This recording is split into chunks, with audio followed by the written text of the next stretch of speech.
Sir, आज तुम्ही डीसीपींना भेटला, 1 तारखेला जे आंदोलन आहे त्या संदर्भात आपण नेमकी काय मागणी केली डीसीपींकडे? तुम्हाला सांगतो, कायद्याचं राज्य आहे. राज ठाकरे म्हणतंय म्हणून किंवा उद्धव म्हणतंय म्हणून किंवा राष्ट्रवादी काँग्रेसचे वयोवृद्ध पुढारी शरद पवार म्हणतात म्हणून गलत काम महाराष्ट्र में, बंबई में नहीं चलेगा. कानून के दायरे में सबको रहना पड़ेगा. आणि ज्या प्रकारे त्यांनी मोर्चाला नाव दिले, काय नाव दिले त्यांनी मोर्चाला? सत्य, काय म्हणले? सत्याचा मोर्चा. आमचं म्हणणं आहे ढोंग्यांचा मोर्चा आहे. हा मोर्चा कुणाचा? ढोंग्यांचा. हा मोर्चा कुणाचा? हा मोर्चा कुणाचा? अरे 1 तारखेचा मोर्चा कुणाचा? अरे 1 तारखेचा मोर्चा कुणाचा?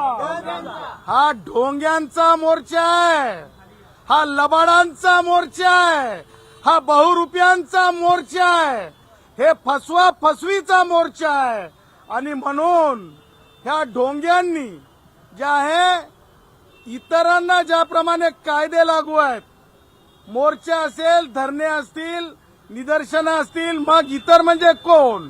माझे पारधी भावांचा मोर्चा असेल, माझ्या कैकाडी भावांचा मोर्चा असेल, माझ्या वडार भावांचा मोर्चा असेल, माझ्या बंजारा भावांचा मोर्चा असेल, माझ्या धनगर भावांचा मोर्चा असेल, माझ्या वंजारी भावांचा मोर्चा असेल.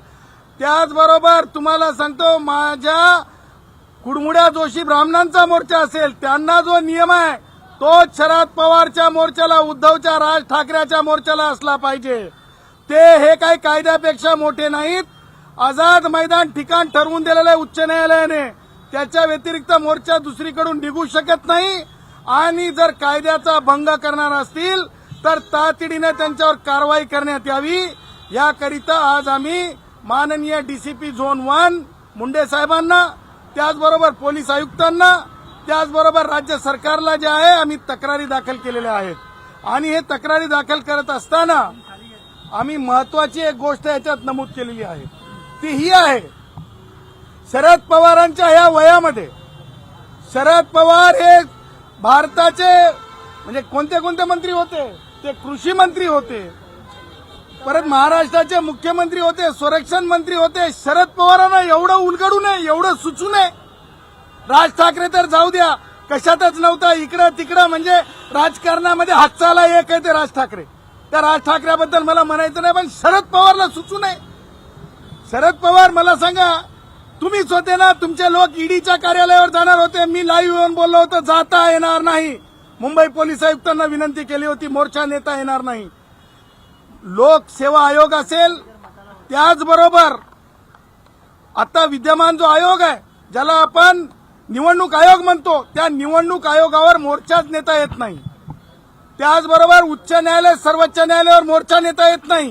हे संविधानिक आहेत, कॉन्स्टिट्युशनल आहेत अथॉरिटीज. या अथॉरिटीजवर मोर्चा नेण्याची मुभा कुणालाच नाही.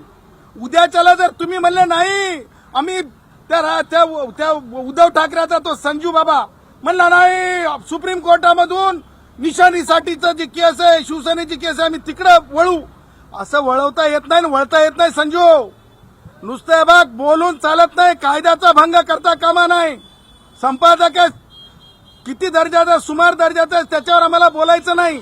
परंतु शरद पवारला तरी सुचायला पाहिजे की अशा प्रकारे मोर्चा काढता येत नाही. काढण्याचं बंधन आहे की याच्यामध्ये रिस्ट्रिक्टेड आहे अशा अथॉरिटीजला. आणि मला सांगा, तुमच्यात निवडणूक लढायची ताकद नाही आणि म्हणून सगळं हे तुम्ही की नाही आव्हानात आहात. मला हे म्हणायचं आहे, खास करून जनतेला, जनता मायबाप आहे. अरे मायबाप, जनतेतल्या सर्व युवकांनो हे लक्षात ठेवा.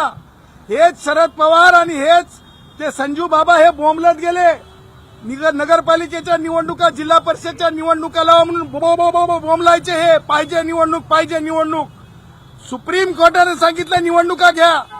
मी तुम्हाला चॅलेंज करतो, संजू बाबा, उद्धव, राज ठाकरे, तेरे में दम है तो चुनाव रोक के बता.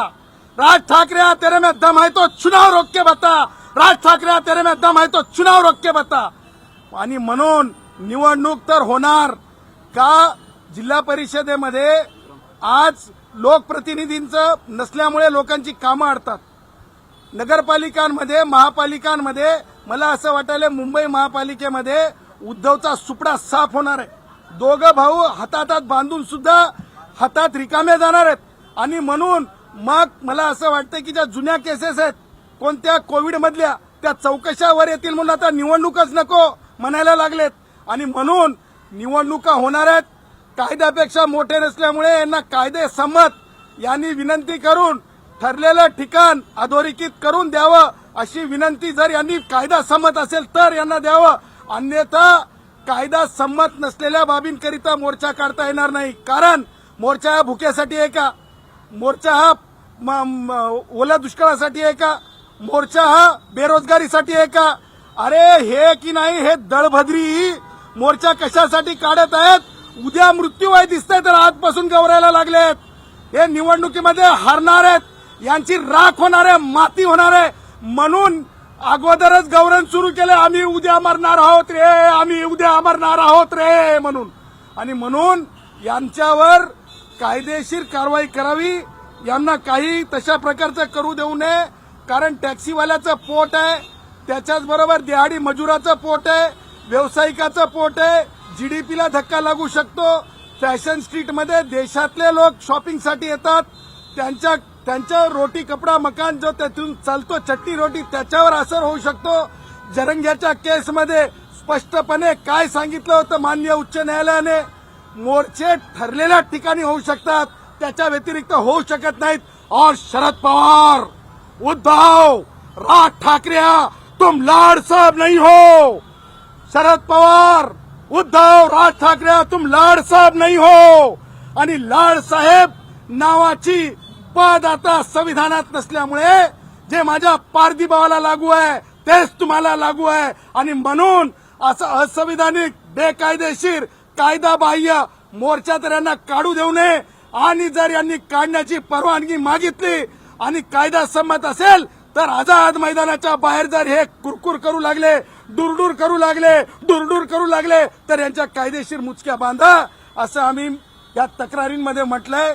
आम्हाला माननीय डीसीपी साहेबांनी स्पष्ट सांगितलंय कायद्यापेक्षा कोणाला सुद्धा परवानगी देण्यात येणार नाही. कायदा संमत जर अर्ज असेल तरच परवानगीचा विचार होतो. कायदा संमत नसेल तर परवानगीचा विचार होत नाही. अगदी अधोरेखित करून सांगितलेलं आहे. कायद्याचं राज्य आहे. मला असं वाटतंय शरद पवारांच्या वैचारिक खिडक्या डोक्यातल्या खुलाव्यात ही एक भावना आहे. राज ठाकरेंचं राजकारण तर मी तुम्हाला सांगितलंय ते की नाही हातचं आला एकच आहे. त्याला काही कळो की न कळो, परंतु ते कार्टून काय काढते ते उद्धव काय काढते सुमार दर्जाचा व्यंगचित्रकार उद्धव, त्याला कळो की न कळो, परंतु शरद पवारनं तरी तातडीनं भूमिका बजवावी की खरंच निवडणूक आयोगाच्या विरुद्ध मोर्चा निघू शकतो का हे शरद पवारांकडून मला ऐकणं अपेक्षित आहे. यापूर्वी पण जरांगेंना परवानगी नव्हती, मात्र त्यांच्या मोर्चा निघालेला होता. आपण मुंबईमध्ये ठिकठिकाणी रस्ते बंद पण पाहिले होते. मग डीसीपीचं म्हणणं आता नेमकं काय होतं की त्यांनी तर काल पोलीस आयुक्तांची भेट घेतली परवानगी द्यावी म्हणून. सर्व पक्षीय नेते देखील त्यांना महाविकास आघाडीचे. अहो संविधानापेक्षा नेते मोठे नाहीत, संविधान महत्वाचं आहे. कायद्याचे रक्षक असले पाहिजे नेते, कायद्याचे भक्षक नसले पाहिजे नेते, हेच संविधान सांगतंय. आणि मोर्चा कशासाठी आहे? आणि तुम्हाला सांगतो भुलभुलैया करून युवकांनो लक्षात ठेवा, जरंग्यानं मोर्चा काढला म्हणून त्याचा कित्ता गिरवू नका. जरंग्याच्या काळात किती नुकसान झालं, काय झालं अशी विचारणा उच्च न्यायालयाने केलेली आहे. लेकरांचं आयुष्य बर्बाद होत असतंय. शरद पवारला फरक पडत नाही. उद्धव ठाकरेच्या अवलादी काय करतात त्यांना फरक पडत नाही. राज ठाकरेच्या अवलादींना फरक पडत नाही. कष्टकऱ्यांनो हा राजकीय प्रपंच मांडलेला आहे यांनी. हे तुम्हाला सांगतो हा नैसर्गिक मोर्चा आहे. यांच्या भानगडीत पडू नका युवकांनो.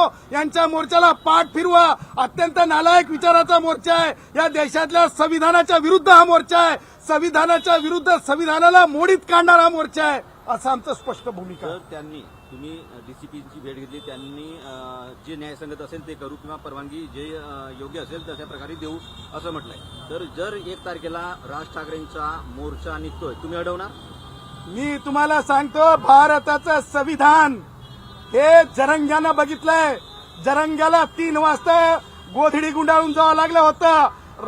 ज्यात शरद पवारला आणि याच उद्धवला यांनी सुद्धा बंद मुंबई करायला निघाले होते, दारं उघडावं लागले होते, दुकानं बंद करू शकले नव्हते. म्हणून आज पुन्हा सांगतो, शरद पवार, आज तुम्ही निवडणूक आयोगाला टार्गेट करत आहात. लोकशाहीचा एक मोठा खांब आहे आणि तुम्ही जर तुमच्यामध्ये खरंच कायदेशीर काही आपुलकी असेल तर तुम्ही चॅलेंज का करत नाही? राज ठाकरेजवळ वकील नाहीत का चॅलेंज करत नाही राज ठाकरे? जर वोट चोरी नरेटिव्ह तयार करते तर का जाऊन राज ठाकरे चॅलेंज करत नाही? का शरद पवार कोर्टात जाऊन चॅलेंज करत नाहीत? त्यांना माहिती आहे की ढोंग, तुम्हाला सांगतो, ढोंग ढोंग ढोंग ढोंग ढोंग पिटवत राहायचंय, त्यांना ढोंग ढोंग ढोंग दाखवत राहायचंय. म्हणून हा ढोंग्यांचा मोर्चा आहे. ह्या मोर्चाला लोकांनी पाठ फिरवावी, युवकांनी स्वतःचं आयुष्य बर्बाद करून घेऊ नये.